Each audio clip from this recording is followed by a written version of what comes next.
Let's talk about the human element. Hey, everybody, this is Ali Craig from Neurohuman Branding Academy. In this week's episode of The Red Thread, we're talking about the human element that is inside your red thread.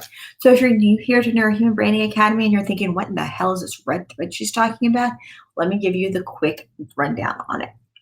Basically, the red thread is that commonality between everything you've ever loved in life and everything you've ever done, meaning that all those random things to the outside world really had intention and purpose. And it was the red thread that tied them all together. When we understand what this red thread is for you, then we can understand the true heart of your brand.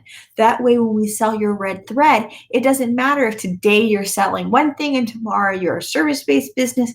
When you sell the red thread, it all makes sense that as you grow and evolve, what your brand and your business and what you are really about. So, the human element inside your red thread is you. It's really your heart. It's really your passion, what we call your soul fire. It's really the reason why in the world you're here on this earth. Because trust me, it is no accident when you stop and you realize everything that had to fall in place for you to show up in today's society, you'll realize really quickly that you are no accident. And therefore, what's in your heart, your soul fire, your message, your passion, that burning desire, that is what you're meant to be doing in this world. So, how can you really kind of rediscover that human element side of your red thread?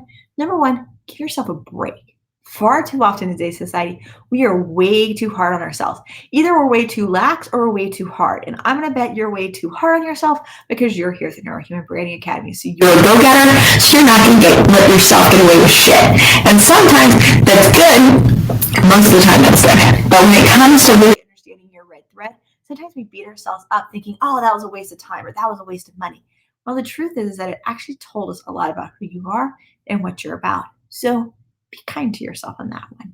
Secondly, go really discover what it is that you're always about and try to do it from as a detective or an investigator standpoint, not you. Try to take this third person approach if at all possible, because what that does is it takes the emotion out of maybe the relationships that were happening at that time. So maybe when you were a kid, you were super creative, but somewhere along the way, someone told you you really sucked at art. So then you stopped doing art.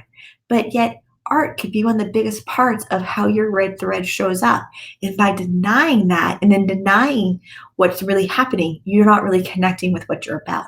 So take that human elements from those relationships and put them in a cute little box and start looking at the facts of what really happened and giving yourself a bit of space and compassion as a human being that you can really look and observe at what happened on a third party level. By doing that, by giving yourself, cutting yourself a little slack and really looking at all those stages in life that led you to today, all those jobs, all those um, uh, hobbies and things like that that you always instinctually loved and maybe you got in trouble for, but maybe someone along the way said you weren't so great at, or maybe everyone praised you for, but you really hated it. When you look at the human side of how you were, what it meant to you in that moment, your why for that reasoning, you're not just going to understand you better, you're also going to understand your red thread better too.